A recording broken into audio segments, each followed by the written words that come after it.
यहाँ पर जो आपकी बातचीत सामने आई है वो यकीनन वो बातचीत बताती है कि दिक्कतें हैं और ये दिक्कतें आज कल की नहीं है, क्योंकि समस्या का समाधान कुछ दिनों में निकल जाता है, लेकिन ये समाधान इतना ज्यादा जरूरी हो गया है क्योंकि इसमें जनता जो है वो लगातार जाम में पिसती जा रही है। महज एक तस्वीर हो सकती है ये किसी के लिए, लेकिन वो दर्द हम यहाँ आज पहुंचा रहे हैं सभी तक, क्योंकि इसे समझना बेहद जरूरी है। अमित सिंह हमारे साथ प्रयागराज से हमारे सहयोगी बने हुए हैं, चमन भी हमारे साथ चंडीगढ़ से बने हुए हैं, लेकिन पहले अमित आपकी तरफ आएंगे, प्रयागराज की तस्वीर आपसे समझने की कोशिश करेंगे, खासतौर से ऐसे वक्त में जब योगी आदित्यनाथ के जरिए किसानों को एक खुशखबरी यहाँ पर दी गई है और बाकी किसानों में भी एक खुशी दिखाई दे रही है। कुछ इसके पक्ष में है, कुछ इसके विपक्ष में है, लेकिन जाम के बीच फंसती ये जिंदगी किस तरह से दिखाई देती है, किस तरह से वहाँ किसान भाई इसे लेते हैं।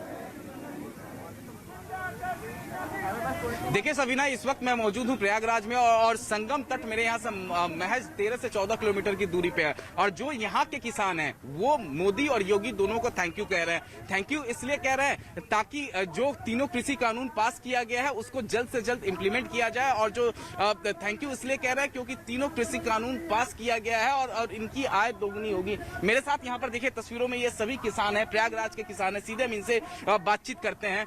आप मोदी और योगी को थैंक यू कह रहे हैं, क्यों कह रहे हैं? सबसे पहले मैं जयवर्धन त्रिपाठी प्रयागराज में रहता हूं और कुंडा प्रतापगढ़ का मूल निवासी हूं और भगवान के आशीर्वाद से खेती खूब है हमारे पास। सबसे पहले मैं मोदी जी को बहुत बहुत धन्यवाद देना चाहूंगा। Thank you Modi ji.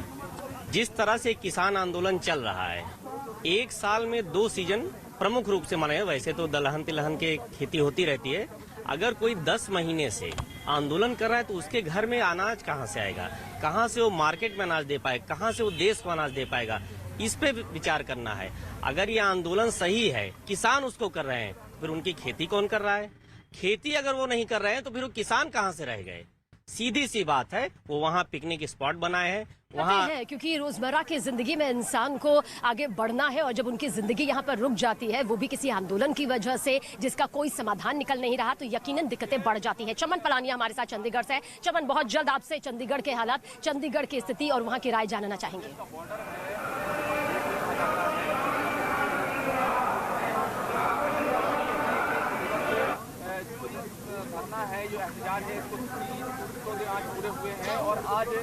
चलिए चमन के पास भी आगे जाएंगे, क्योंकि हमारे सहयोगी जो हैं, आज हमारी पूरी टीम जो है उस वक्त मौके पर मौजूद है। हम बातचीत कर रहे हैं जिन लोगों की जिंदगी जाम में फंस गई है, उन किसानों से बातचीत कर रहे हैं जो रोजमर्रा की जिंदगी में अपनी खेती बाड़ी कर रहे हैं, खून पसीने की मेहनत की कमाई कर रहे हैं। वो मानते हैं कि कृषि कानून उनके पक्ष में है। देखिए, सुप्रीम कोर्ट का भी आदेश एक बार मैं फिर से बता दूं, जो कि बार बार हम बता रहे हैं, सुप्रीम कोर्ट ने सख्त लहजे में कहा है कि किसानों को पूरा अधिकार है कि वो अपने हक के लिए प्रदर्शन कर सकते हैं, उस पर किसी तरह की कोई रोक नहीं है, लेकिन अनिश्चित काल के लिए सड़क को ब्लॉक नहीं कर सकते हैं। पर जो तस्वीर सामने आ रही है वो अनिश्चित काल के लिए सड़क ब्लॉक करने जैसी ही है, या फिर ये कहिए कि सड़क ब्लॉक ही यहाँ पर हो रही है, जिसकी वजह से दिक्कतें यहाँ पर बढ़ रही हैं।